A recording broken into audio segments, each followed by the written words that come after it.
thesis is a cornerstone of a criminology student's education for several key reasons. First, it deepens the understanding of the researchers.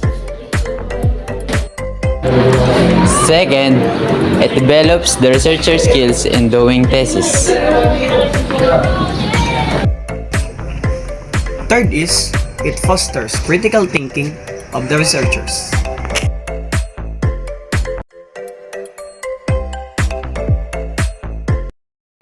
It also demonstrates the expertise of the researchers. And lastly, it prepares us for our future research endeavors. However, starting late for thesis making can be a problem.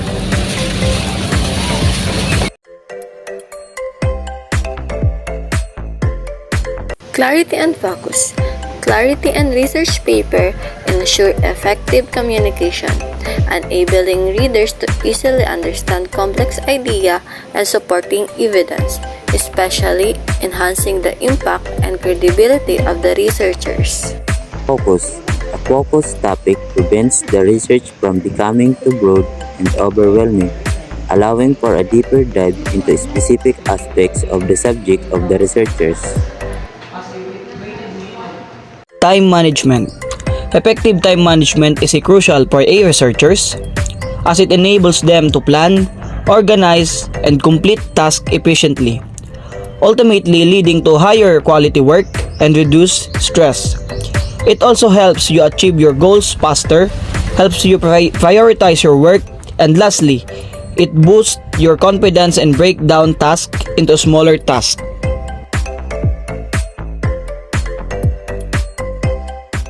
Early feedback and refinement. Early feedback and early and effective feedback on the researchers significantly boosts student learning and performance by allowing for iterative improvement, identifying gaps in understanding and fostering a more active and engaged learning process. It also helps the researchers to prevent those little annoyances from growing into larger problems, and ultimately helps the researchers do better work together.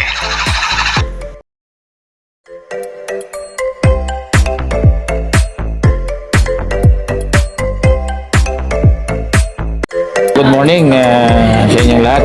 Kung ako tatanungin about doon sa early thesis nyo na fourth year na, so mas maganda na mas earlier talaga. Kasi dapat focus sila doon sa thesis.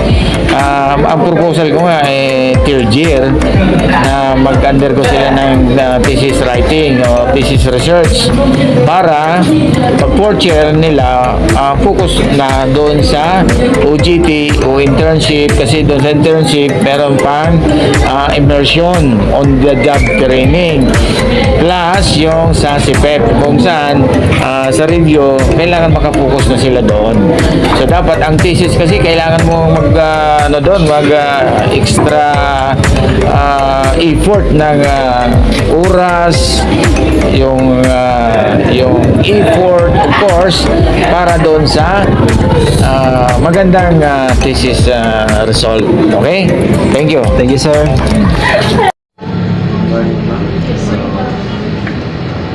What I will ask you is, what is your opinion about the advantages of having an early thesis requirement among fourth-year criminology student? Okay, so as one of the research instructors of Sigara Technological Colleges, I agree with having an early thesis requirement among fourth-year criminology students so that they will be able to have focus on what they are doing, and they will have more time and focus on crafting their manuscript, because as we all know, there are a lot of things that they need to consider in writing their manuscript. And of course, as we all know, fourth year students are very busy nowadays, especially na combine ang internship and crafting the manuscript. So mas maganda talaga na mas maaga yung pagbibigay ng thesis requirement. Marami pang advantages so far, pero yun nga, mas focus tayo dun sa makakapag focus yung mga bata sa paggawa ng kanilang thesis requirement. Thank you. Ang aking opinion bilang ako ay isang fourth year criminology student and also an intern, ang kahalagahan ng pagkakaroon ng early thesis sa mga third year is hindi na napapagsabay-sabay yung gastusin and yung oras is namamanage. Kasi kapag pinagsabay mo ngayong fourth year, is sabay-sabay din yung major subjects, nagre-review na kami sa CPET and sa intern. Sabay-sabay din yung pagod at isip. Para sa akin, ang pagkakaroon ng early thesis among fourth year criminology students ay halimbawa makakalesa na ito sa mga isipin ng mga graduating students, lalo na nag-take sila ng on-the-job training. Para sa akin, malilesen din yung gastos nila kasi hindi lang naman puro paperwork ang mga ginagawa ng fourth year criminology students.